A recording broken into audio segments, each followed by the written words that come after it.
हाय, good morning सर्वांना. तर स्वागत आहे तुमचं आपल्या एका नवीन व्हिडिओमध्ये. तर सर्व शेतकऱ्यांना वेठीस धरल्यामुळे आता 9 कंपन्यांना राज्य सरकारकडून आणि केंद्र सरकारकडून एक आदेश हा देण्यात आलेला आहे. तर बहुतेक जिल्ह्यांमध्ये काही जिल्हे अपात्र झाले, तर काही जिल्हे हे पात्र ठरवलेले आहे. आणि याच पार्श्वभूमीवरती काही शेतकरी सुद्धा त्यांनी पात्र ठरवले, तर काही अपात्र ठरवले आहे. तर काहींचे दावेच मंजूर केलेले नाही. तर यामुळे आता राज्य शासनाच्या माध्यमातून या 9 कंपन्यांना आदेश देण्यात आलेले आहे. तर 26 जूनच्या जी आर नुसार 2023 ते 26 पर्यंत या 9 कंपन्यांच्या माध्यमातून जो पीक विमा वाटप सुरुवात झालेली आहे.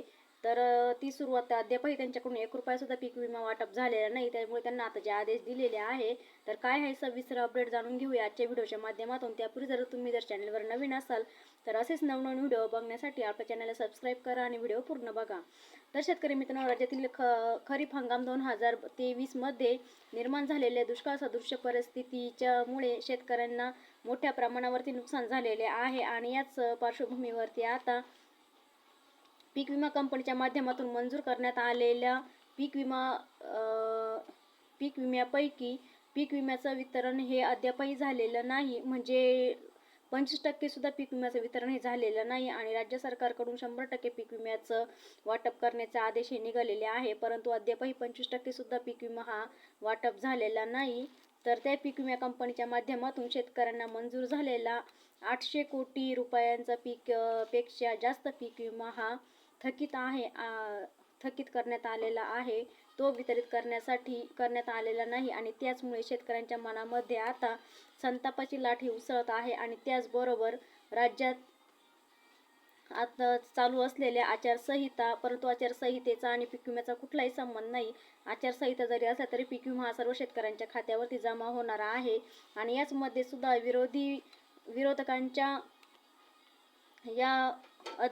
विरोधकांच्या या विषयावरती आवाज उठवण्यात आलेले आहे. आणि याच पार्श्वभूमीवरती राज्य सरकारच्या माध्यमातून आणि कृषी विभागाच्या माध्यमातून पीक विमा कंपन्यांवरती आता कारवाईसाठी तयारी दर्शवण्यात आलेली आहे. तर शेतकरी मित्रांनो, राज्याचे कृषी संचालक यांच्या माध्यमातून पीक विमा कंपन्यांना नोटीस देखील देण्यात आलेली आहे. तर शेतकरी मित्रांनो, राज्यात पीक विमा योजना राबवण्यात आलेल्या 2020च्या नवीन केंद्र शासनाच्या GR नुसार या योजनेची अंमलबजावणी केली जात आहे. आणि ज्यामध्ये विविध नैसर्गिक आपत्तींमध्ये जर पिकांचे नुकसान झाले तर त्या पिकांच्या नुकसानीमध्ये उत्पन्नात असलेली घट ही 50% पेक्षा जास्त असली तर या जिल्ह्यांमध्ये पीक विमा कंपनीच्या माध्यमातून असलेला रेंडम सर्वेक्षणानुसार अधिसूचना काढण्यात येते. त्यानंतर त्या मंडळातील शेतकऱ्यांना सरसकट 25% अग्रिमचा पीक विमा दिला जातो. आणि हीच अधिसूचना काढल्यानंतर 30 दिवसांनी किंवा आतमध्ये पीक विमा कंपन्यांना हा पीक विमा द्यावाच लागतो. तर तो अद्यापही या कंपन्यांनी दिलेला नाही. यात शेतकऱ्यांचा 100% आणि राज्य शासनाचा 100% हिस्सा आणि राज्य शासनाचा केंद्र शासनाचा पहिला हिस्सा हा पीक विमा कंपन्यांच्या कालावधीत वितरित करावा लागतो. अशा बऱ्याच जिल्ह्यांमध्ये अधिसूचना न काढल्याने देखील 30 दिवसांपेक्षा जास्त कालावधी हा उलटला तरी कंपन्यांच्या माध्यमातून पीक विम्याचं अद्यापही वितरण झालेलं नाही. आणि याच पार्श्वभूमीवरती आता काही नियमांचा किंवा अटींचा भंग होत आहे. याचमुळे कायदेशीर कारवाई देखील केली जाईल. याप्रमाणे 30 दिवसांच्या कालावधीत जी काही रक्कम असेल त्या रकमेला 12% व्याजासह आणि दंडासह ही रक्कम शेतकऱ्यांच्या असलेल्या खात्यावर जमा करावी, अशा प्रकारचे आदेश सांगण्यात आलेले आहेत.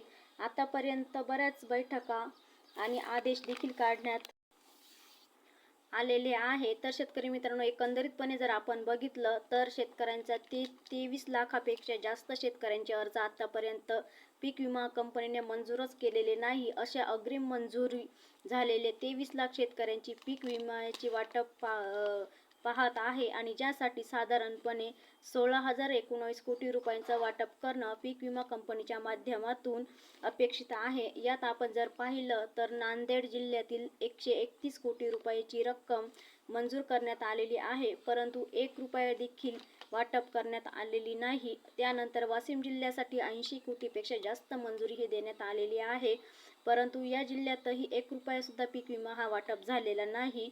त्याच नंतर पुढचा जो जिल्हा आहे तो म्हणजे बुलढाणा. तर बुलढाणा असेल, छत्रपती संभाजीनगर असेल, त्याचबरोबर नाशिक असेल किंवा ज्या जिल्ह्यांमध्ये वाटप नाही असे अनेक जिल्हे आहेत.